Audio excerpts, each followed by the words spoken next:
देऊ लागला. आणि तुम्हा मुलींना सांगायला खूप आनंद होतोय, जेमतेम 40-50% मिळवणाऱ्या त्या राजूने देशाचा नकाशा तंतोतंत जोडला. कुठेही छोटीशी सुद्धा चूक नाही. सगळ्या वर्गावर आश्चर्याचं वातावरण. प्रत्येक मुलाच्या ओठावर एकच प्रश्न, हे तू नकाशा कसा काय जोडला असेल, हे तू नकाशा कसा काय जोडला असेल. त्यावेळी राजूने जे काही उत्तर दिलं ते तुम्ही आणि सर्वांनी आपल्या हृदयाच्या कप्प्यात जपून ठेवण्यासारखं उत्तर दिलं. राजू म्हणाला की ज्यावेळी दारातून येत होतो त्या नकाशाची मागची बाजू दिसली मला. नकाशाच्या मागच्या बाजूवर एका माणसाचं चित्र होतं. मी काय केलं, नकाशाच्या मागच्या बाजूचा माणूस जोडला, देश आपोआप जोडला गेला. माणूस जोडला, देश आपोआप जोडला गेला. मला वाटतं आता ज्या अनघा तांबोळी मॅडमने हे सगळं जोडून आणलेलं आहे ते मुलींनो, आम्ही तुमच्याशी जोडण्यासाठी, माणूस पण जोडण्यासाठीच हा एक कार्यक्रम आहे असं मला वाटतं आणि ह्या शाळेचं वातावरण वाटतं. म्हणून हा प्रसंग अचानक आठवला, तुम्ही तुम्हाला सांगितला. मी खूप शाळांमधून जसा फिरतो सांगितलं तसं मी आदिवासी पाड्यांवर सुद्धा गोष्टी सांगायला गेलो होतो. आणि त्यावेळी अशीच तुमच्यासारखी 2 वेण्या घातलेली मुलगी पहिल्या रांगेत बसून माझी गोष्ट ऐकत होती. अतिशय बोलकी. कार्यक्रम झाल्यावर माझ्याजवळ आली. मी माझ्या लहान भावाला सांभाळते, मी शाळेत त्यालाही घेऊन आले, आम्हाला खिचडी मिळाली, काय ती अपूर्व तिला सगळं वाटत होतं. म्हटलं का गं, हे तुला खूप नवीन वाटतंय का? म्हणे हो सर, मला ना येता येत नाही शाळेत, पण आज सर घरी आले आणि मला घेऊन आले आणि म्हणून मी आले शाळेत. आणि मग मला प्रवासात एक कविता सुचली. मला तुम्ही त्या सगळ्या मुली पाहिल्यानंतर ती कविता मला म्हणावीशी वाटते. ती कविता होती, आय रोज शाळेत जाईल. एका आदिवासी पाड्यावरच्या मुलीची आहे. खरं जी तिची बोलीभाषा असेल माहीत नाही, पण एक ग्रामीण ढंगात कविता लिहावी म्हणून मी कविता लिहिली मुलींनो. त्या कवितेला महाराष्ट्रातून बालकुमार साहित्य संस्था पुणेचं पहिलं पारितोषिक मिळालं. पण त्या पारितोषिकापेक्षा ही कविता ज्यावेळी मी मुलींना ऐकवतो त्या मुलींमधली जिद्द, आत्मविश्वास, शिक्षणाबद्दलचा, आपण कुठल्याही धडपडी शिक्षण पूर्ण केलं पाहिजे हा आशावाद त्यांच्या मनात डोकावतो आणि तो मला खरा मोठा पुरस्कार वाटतो. ती कविता आहे आपल्याला ऐकवतो. त्या कवितेचं शीर्षक आहे आय रोज चालत जाईल. ती मुलगी म्हणते, आय रोज चालत जाईल, शाळा शिकील, बुक वाचीन, आपल्या परशाला सांभाळून घरचं काम बी करील, पण आय रोज चालत जाईल. पोटासाठी तुझी वणवण ठाऊक आहे मला. काय म्हणते ती मुलींनो, हे मुली, ती हसणारी मुलगी, इकडे बघ, हा तू नीट लक्ष द्या. ती काय म्हणती मुलगी की आहे पोटासाठी वणवण तुझी ठाऊक आहे मला, एका पोटासाठी मी आराम नाही मिळत तुला, पण तू घरची नव काळजी करू नसमद पाहिजे, पण आहे रोज चालत जाईल. आय गुरुजी जाऊ म्हटलं तुला चांगलं डोकं आहे. तेव्हापासून माझा जीव बघ घालून गेलाय. दिवसभर काम करून रात्रीला दिव्याखाली वाची, दिवसभर काम करून रात्रीला दिव्याखाली वाची, पण आय रोज चालत जाईल. आय मी एक शिकले आपलं घर मी शिकल, मी एक शिकले आपलं घर मी शिकल, शिक्षणाचं महत्व माझ्या डोक्यात मी बसत. साळ मिळत नाही श्वास न खरा करून लावी, साळ मिळत नाही श्वास न खरा करून लावी, पण आय रोज चालत जाईल. ती मुलगी पुढे म्हणते, आय लालाचा हिशेब आता मला बी कळल, लालाचा हिशेब आता मला बी कळल, आपल्याला बी कामाचं दाम आता नेमकं मिळत. आपलं बी 2 सबूत लोक ऐकून घेईल, आपलं बी 2 सबूत लोक ऐकून घेईल, पण आय रोज चालत जाईल. शेवटी ती मुलगी म्हणते, आय शाळा म्हणजे माणसाचा 3रा डोळा आहे, आय शाळा म्हणजे माणसाचा 3रा डोळा आहे, पण अगं आपल्यासाठी भाकरीचा तो गोळा आहे. थोडी कळकाट आपली सारी सपानपुरी होती, थोडी कळकाट आपली सारी सपानपुरी होती, म्हणूनच आय रोज चालत जाईल, म्हणूनच आय रोज चालत जाईल, म्हणूनच आय.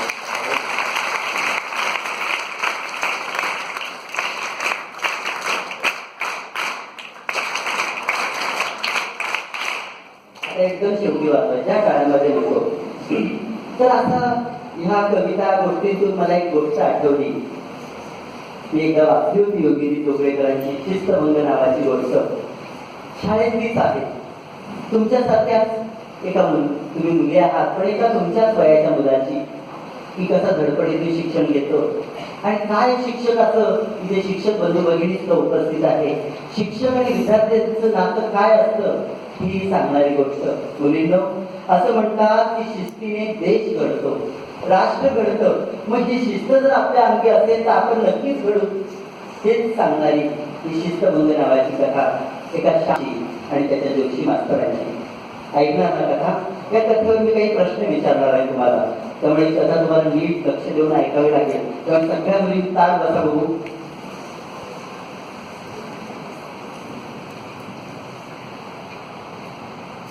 शाळेची घंटा गरजली. अंगणातल्या डाळिंबीवर चिमण्या चिवचिवत होत्या. घंटा खणखणल्या बरोबर त्यांची चिवचिव थांबली. पानांची सळसळ मंदावली. वाऱ्याने सुद्धा अडीबिडी चिवी केली. मुलांचे खेळ अर्ध्यावर थबकले. ते आपापल्या वर्गाकडे पळाले. जोशी मास्तर वर्गात शिरले. मास्तरांच्या वाहना कुरकुरू लागल्या. चष्म्याच्या भिंगातून त्यांचे वर्गावर रोखलेले डोळे मुलांना ते चुलण्यातील निखाऱ्यासारखे दाहक वाटले. चुकून शिवका आली वा कोणी ठसकलं तर मास्तरांची छडी छमछमणार त्याची मुलांना भीती वाटली.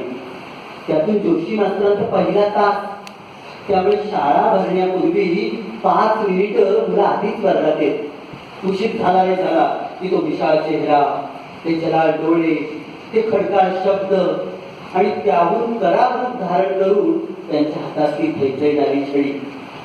मुलीनं ती छडी म्हणजे महिषासूर मर्दिनीची धाकटी बघितलं बरं का. हा खट्या पोराच्या मुद्राची ती छडी म्हणजे मानकरी. त्या छडीच्या स्मरणाने मुलं गपागपा मिळून झपाझपा शाळेत गेली. तास सुरू 15 मिनिटं झाल्या असतील. तोच वर्गाच्या दारातून आवाज आला, सर सर वर्गात येऊ. मास्तरांचं लक्ष नव्हतं. कोणी श्यामला पुन्हा विचारलं, सर सर वर्गात येऊ. वर्गपाठ संपून मास्तरांनी पुढचा तुकडा भेदगावला. त्यांनी पाहिलं तर दारात श्याम उभा. वर्गाच्या वेळेला श्याम, त्याला उशीर, तो सुद्धा 15 मिनिटं. मुलं श्यामकडे केविलवाण्या भावनेनं आणि ठेकड्यावर वेदरलेले पाहत होते त्या छडीकडे. मास्तरांचं लक्ष नव्हतं म्हणून पुन्हा श्यामने हाक मारल्याबरोबर मास्तरांनी खडूचा तुकडा बेरकावला आणि त्यांच्या छडीचा हात सरसावला. वर्गाच्या मुलांच्या अंगावर भीतीने काटाच उभा राहिला. कारण श्यामचा अभ्यासाचा पहिला नंबर हल्लेला आणि त्याला कधी शाळेत उशीर झालेल्या मुलांना कधी आठवत नव्हता. जोशी सरांसारखं उग्र दैवत सुद्धा श्यामनं आपल्या हुशारीनं वागणुकीनं प्रसन्न करून घेतलेल्या मुलांनी पाहिलं होतं. पण आज उशीर, 15 मिनिटं उशीर. मास्तरांनी विचारलं श्यामला, श्याम इतका उशीर झालाय तुला? वडिलांची चिठ्ठी? वडील आजारी आहेत सर. बरं मग आईची? आई स्वयंपाकात आली सर. चिठ्ठी तर बघत आहे. घरकामाची आजारपणाची बंडलबाजी तूही करायला लागलास का? हे बघ, वर्गाचा मॉनिटरपणा फुकट नसतो. तुझ्यासारख्या ह्या बेशिस्त मुलाच्या हवाली हा वर्ग केल्यावर ही बाकीची मुलं काय दिवे लावणार दिसतच आहे. छे छे छे छे. या सगळ्या दगडातून एकच वीट मऊ वाटत होती, पण तीही गाठोटीच ठरली. मास्तर शेवटचं वाक्य श्यामकडे बघून म्हणाले. श्याम हलकेच आवाजात म्हणाला, सर संबंध वर्षात आज मला पहिल्यांदाच उशीर झाला सर. म्हणे पहिल्यांदाच उशीर झाला. आज मी तुला तसं सोडणार नाही. पहिली वेळ हुकली तर तू रोजच उशीर यायची, गयावया करशील, दयेची भीक मागशील. ते काही नाही. म्हणतात ना, पहिली घटना सोडली आणि सारा जन्म भोवली असं व्हायचं. मुकाट्यानं हात पुढे कर. उशिरा येणारा प्रत्येक मिनिटाला एक छडी देण्याचा माझा शिरस्ता तुला माहीतच आहे. किती उशीर झालाय तुला? 15-20 मिनिटं तरी असतील. मास्तरांनी छडी हातात धरली. वर्गात भयान शांतता पसरली. वर्गातील मुलांनी स्वतःचे हात आखडले, डोळे मिटले. सप सप सप छडी छमछमत होती. 1, 2, 3, 8, 10 वाढत्या वेगाने आणि चढत्या आवाजाने मुलीने एक छडी दुमदुमत होती. 15वी छडी मारून मास्तरांनी छडी टेकडावर आदळली. त्यांनी जागावर, त्यांनी दरडावर. जड पावलांनी श्याम जागेवर जाऊन बसला. धडा पुढे सुरू झाला. पण आज एकाही प्रश्नाला श्यामचा आवाज फुटत नव्हता. वेदनेने त्याचा हात भरून आला होता, विकलतेने त्याचा गळा टाकून आला होता. अशीच आणखी 15 मिनिटे गेली. श्यामचा तो निष्क्रिय आबोला पाहून मास्तरांच्या शिस्तप्रिय हृदयात सुद्धा कुठेतरी खटकत होतं बरं का. आणि श्यामच्या दुःखाची प्रतिक्रिया त्या साऱ्या वर्गावर पसरली होती. जे आपलं लाडकं पाखरू दुखवल्यामुळं ही बाकीची पाखरं हादरून गेली होती, भेदरून गेली होती. मास्तरांच्या शिकवण्यात त्यात जीव भरत नव्हता. आणि मुलांच्या उत्तरात त्याहून अधिक निर्जीवता होती. भिंतीवरचं घड्याळ पुढे चाललं होतं, धडा पुढे चालला होता.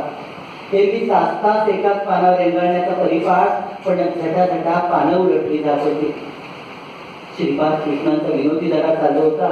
तो मुलांच्या गालावर कळ्या उमटल्या नाहीत, त्या कोमेजलेल्या कळ्या फुलल्या नाहीत. आणि इतक्या दाराशी मास्तर वर्गात येऊ. वर्गाच्या दाराकडे पाहिलं तर दाराशी 10-12 वर्षाचा छोकरा उभा होता. दमल्यामुळे त्याचा ऊर धडधडत होता. एक बंद तुटलेली मळकीशी पिशवी त्या मुलांनी छातीशी घट्ट धरली होती. मास्तर म्हणाले, कोण पाहिजे तुला?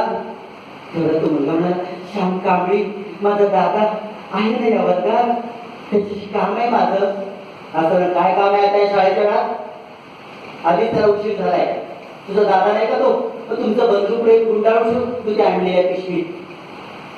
पटकन श्याम जागी उभा राहिला आणि दाराकडे बघत म्हणाला, छोटू तू घरी जा छोटू, मी नेहमीप्रमाणे घरी येईल. पण तरी रेस बरही न म्हणता छोटू तिचं प्रज्ञाप्रमाणे वर्गाच्या दाराशी उभा होता. त्याच्या चुलचुली चेहऱ्यावर बाणेदारपणा झळकत होता. तो मास्तरांना म्हणाला, मास्तर 2 मिनिटं दादाची गाडी होत्या. पण मास्तरांऐवजी श्यामच पडत म्हणाला, छोटू मी तुला भेटतात पाहिजे, तू घरी जा. तेवढ्यात मास्तर म्हणाले श्यामला, श्याम तुझ्या भावाशी बोलायला अजून तुला परवानगी दिलेली नाही. मगाच्या हातावरचे वळ मावळले का इतक्या? हे छोटू वर्गात ये तू. छोटू वर्गात आला आणि लगेच मास्तरांशी बोलता झाला, मास्तर आज की नाही आमची आई ना दादावर खूप रागावली. मास्तर पटकन म्हणाले, हो ना, मी सुद्धा तुझ्या दादावर खूप रागावलो. छोटूनं पटकन आपल्या लाडक्या दादाकडे पाहिलं. श्याम शून्य दृष्टीने जमिनीकडे पाहत पायाचं नख चाळीत होता. छोटूने टेबलावर पाहिलं होतं, त्या टेबलावर छडी, त्या छडीवर हलके छाट ठेवतो. म्हणाला, मास्तर तुम्ही दादावर रागवला असला तर छडी खासच मारली नसत. जोशी सरच का तुमचं नाव? दादाकडे जोशी सरांचं खूप कौतुक करतो, फार वर्णन करतो. त्यांच्यामुळेच त्याचा पहिला नंबर टिकलाय. जोशी सरच ना तुमचं नाव? मास्तरांनी पाण्याने होकार दिला. मास्तर तुझी पिशवी दादाला देऊ का? मास्तर नाही, ती पिशवी भिंतीशी ठेव आणि तू घरी जा, मधल्या सुट्टी तुझ्या दादाला दे. मग छोटू म्हणाला, मधल्या सुट्टी? मग पिशवीचा गार होऊन जाईल ना? गार होऊन जाईल ना? असं काय आणलंय त्यात? मास्तर दादासाठी चहा आणलाय बघ, सकाळपासून त्याने चहा घेतला नाही, तुकडा खाल्ला. मास्तर पटकन म्हणाला, अरे पण असं वाटतंय त्यावेळी चहा पुरवायला, चहा मागवायला शाळा म्हणजे हॉटेल वाटतं का रे तुला? मास्तरांमधला शिस्त पुरुष गुरगुरला. छोटू म्हणाला, मास्तर हॉटेलात असं असतं बघ, माझ्या दादानं किंवा मी अजून हॉटेलची पायरी चढलेली नाही. मला एक सांगा, तुम्ही जोशी मास्तर मग तुम्ही प्रेमळ असलाच पाहिजे. आमच्या दादाला कधीच रागवत नसला पाहिजे. आमचा दादा घरी नेहमी सांगतो. आणि मास्तर आमचा दादा कधी खोटं बोलायचं नाही. त्याची पुढची वाक्य थोडं म्हणाले, बघ मी प्रेमळ वगैरे काही नाही, अरे मी खूप खास आहे. मग छोटीकडे पाहण्याचं टाळून छोटीकडे ओझरता दृष्टिक्षेप टाकत मास्तर म्हणाले, आणि अभय तुझ्या दादा नेहमी रागवतो पण चांगला मारतो सुद्धा छड्या, चांगल्या 15-20 असं म्हटल्या बरोबर लिखाण्यापासून पटकन आपला हात दूर करावा. तसं छोटून त्या छडीवरचा आपल्या चिमुकला हात दूर केला. आपल्या दादाला, लाडक्या भावाला झोडपणाऱ्या छडीकडं त्याने तिरस्कारानं पाहिलं आणि मास्तरांना म्हणाला, अरे दादा घरून निघताना म्हणाला होता, जोशी मास्तरांचा पहिला तास आहे. मला वाटलं त्याच्या लाडक्या जोशी मास्तरांचा. माझी फार मोठी चूक झाली, माझा फार मोठी चूक झाली. मी पिशवी अशी घरी घेऊन गेलो, काय बरं म्हणत नका मास्तर, असं विस्मयाने बघू नका. हा निघालोच मी परत, पण त्याचा अचानक वर्गात शिकलो, आडदारपणानं तुमच्याशी बोललो, त्याबद्दल आमच्या दादाला रागू नका. हा आता आणखी छडी मारू नका. हा त्याचा सर गदगदला. डोळे पाणावले, मुलांची मनं सुद्धा हेलावली. डोळे पाषाण हृदयाचे मास्तर, पण त्यांचे वृक्ष हृदय सुद्धा ती भावांद्रता पाहून उडावले. आणि बिचारा शाम तर डोळ्याच्या पाण्याला वाट करून देत होता. खालच्यावर ताटाखाली चावळ फुटला. माझीच चूक झाली, माझाच मूर्खपणा झाला. आणि तो हलकेच वर्गाच्या दाराकडे परतला. मास्तरांना काय वाटलं कुणाचं, दाराकडे गेले, छोटूच्या हाताला धरलं आणि त्याला टेबलाकडे ओढून आणलं. छोटू म्हणाला, दादाला मारलं ते पुरं नाही झालं, मलाही मारायचंय, खुशाल मारा. माझ्या दादाची एक छडी वाचवण्यासाठी असल्या 56 छड्या हातावर घ्यायला मी तयार आहे. खडखडीत स्वरात छोटू म्हणाला. आणि विभिन्न त्याने त्याचा हात सिंहाच्या बच्च्याप्रमाणे मास्तरांच्या पुढे केला. मास्तर त्याचा हात दोन्ही हाताने पकडला आणि कुरवाळत त्याला म्हणाले, शाबास छोटू, शाबास, तू सुद्धा हुशारीशी बघ मोठेपणे तुझ्या दादावाडी. मग छोटूला आश्चर्याने मास्तरांकडे पाहिलं आणि म्हणाला, म्हणजे तुम्हीच आमच्या दादाचे लाडके जोशी मास्तर तर, न रागवणारे, न मारणारे. मास्तर म्हणाले, हो, तरी मला वाटलं आमचा दादा कधी खोटं बोलायचं नाही. शेवटचं वाक्य त्या छडीकडे तुच्छतेने पाहत छोटू म्हणाला, मग मास्तर हा चहा दादाला देऊ ना. आता तुम्ही जोशी मास्तर, मग तुझी परवानगी असणारच ना. मास्तर म्हणाले, अरे माझी परवानगी आहे बाळा, पण तू आज चहा कुठून आणला, कुणी आणायला सांगितला, सगळं मला मोकळेपणे सांगितलं पाहिजे. छोटू म्हणाला, हत्तीच्या त्यात काय मोठं सर. आणि निर्व्याज मुद्रेने छोटू सांगायला लागला. म्हणाला, मास्तर आम्ही चतुशृंगीच्या रानात राहतो. मास्तर चतुशृंगीच्या रानात? मास्तर तुम्हाला आमचं घर माहीत नाही, तुम्ही सदाशिव पेठेत राहता ना. दादाला मला लांबून तुमचं घर दाखवलंय, मग तुम्हाला कसं आमचं घर माहीत नाही. शेतवारी हे माहीत असत, आमची घरची फार गरिबी. दादाच आम्हाला आला. दादा म्हणतो, थोडे दिवस थांबा, मॅट्रिक झालं की नाही तरी चांगलीशी नोकरी. आमची आई म्हणते, देवासारखे देव पण रामाला सुद्धा वनवास काढला, दमयंती लढाला सुद्धा वनवास काढला. त्यांचे दुःख संपले, आपले सुद्धा संपतील. मास्तर आमचे सुद्धा दुःख संपतील का हो. मास्तरांनी बुकाराटी माना लावली. मुलांच्या मानाने कौतुकाने डोलल्या, पण श्यामची मान मात्र अजून खालीच होती. छोटू म्हणाला, मास्तर इतक्या दिवसात आई दादावर रागवली. मास्तर आता कसं काय झालं ते रागवायला. छोटू म्हणाला, मास्तर दादाला रात्रीच्या नाटकाच्या 2 दिवसाची नोकरी करून यायला रात्रीचा 3 वाजला. मग तुम्ही खूप अभ्यास दिलाय म्हणाला, मग तो रात्रभर अभ्यास करीत बसला. सकाळी रात्रभराच्या जागरणामुळे त्याला जाग आली नाही. सकाळी उठला, पूर्ण पडलेली पाहून चिक्कार रडला. तसाच दूध पोचवायला गेला, वर्तमानपत्र विकायला गेला. येताना वैद्याकडून बाबांचं औषध आणायच्या भरात भलताच उशीर झाला. सकाळची शाळा संपून मी घरी आलो होतो. आई दादाच्या डोळ्यात तेल घालून वाट पाहत होती. मी खायला गरम करत ठेवलेला चहा आटून पावभांड उरला होता. दादा घरी आला, त्याने औषधं बाबांची ठेवली, देवाला नमस्कार केला, पुस्तक उचलली, तसाच बाहेर पडला. मी धावत झोपडीच्या दादाशी गेलो. दादा माघार की, जेवून जा. आई म्हणाली, अरे लेकरा तिला चहा तरी घे. पण मास्तर कोपऱ्यावर वळता आमचा दादा म्हणाला, आई छोटू तुम्ही जेवून घ्या आई, मला न जेवता सुद्धा गेलं पाहिजे. जोशी मास्तरांचा पहिला तास आहे आई, जोशी मास्तरांचा पहिला तास. मास्तरांचा अंग एकदम शहारलं. अभावितपणे त्यांच्या नावाचा झालेला उल्लेख आणि छोटूच्या दादाच्या उपवासाला कारणीभूत झालेला त्याचा पहिला तास. विजेचा झटका बसल्याचा वाटला मास्तरांच्या मनाला. ते खूप बेचैन झाले. छोटू म्हणाला, मास्तर आता एकदा दादा गावात आला म्हणजे रात्री 12 पर्यंत उपास काढणार, अन्नविना कळवळणार. त्या आईला सहन झालं नाही. तिने सुद्धा सकाळपासून तुकडा तोंडात टाकला नाही की चहाचा घोट घेतला नाही.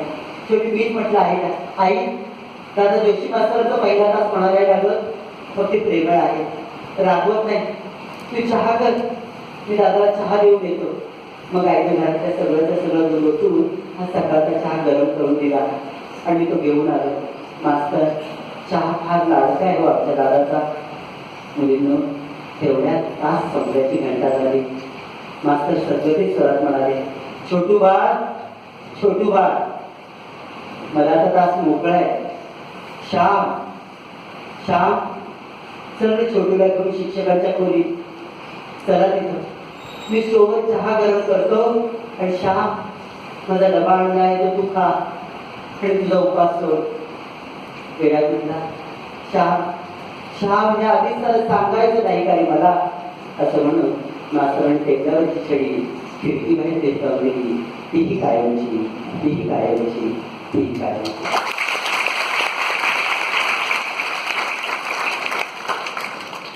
शेवटी जाता जाता मुलींनी एवढंच सांगेल की छोट्याशा गोष्टीचा रवींद्रनाथ टागोरांची कविता आहे त्याचा पु ल देशपांडेंनी खूप सुंदर अनुवाद केलेला आहे. त्याच्यामध्ये ते असं म्हटलेलं आहे की सूर्य आता अस्ताला जातो आहे आणि तो पृथ्वीला म्हणतो की माझ्यानंतर पृथ्वीवर प्रकाश देण्याचं काम कोण करेल, पण कोणी पुढे येत नाही. खरं सूर्य गेल्यानंतर पृथ्वीवर प्रकाश देण्याचं काम कोण करेल, कोणीच नाही. मग एक निर्मिणचा काजवा मात्र पुढे येतो आणि तो त्या सूर्याला म्हणतो, प्रभू तुमच्या पश्चात त्या पृथ्वीवर मी प्रकाश देण्याचं माझ्या कुवतीनुसार काम करेल. मुलींनो त्याचा प्रकाश किती मंद आहे. तो काजवा छोटा प्रकाश मंद, पण त्याच्या मनातली भावना किती मोठी आहे. मला वाटतं तुम्ही सुद्धा छोट्या छोट्या मुली हे ज्ञानाचे दीप घेऊन त्या समाजामध्ये वावरत आहात. मला वाटतं या ज्ञानाच्या दीपात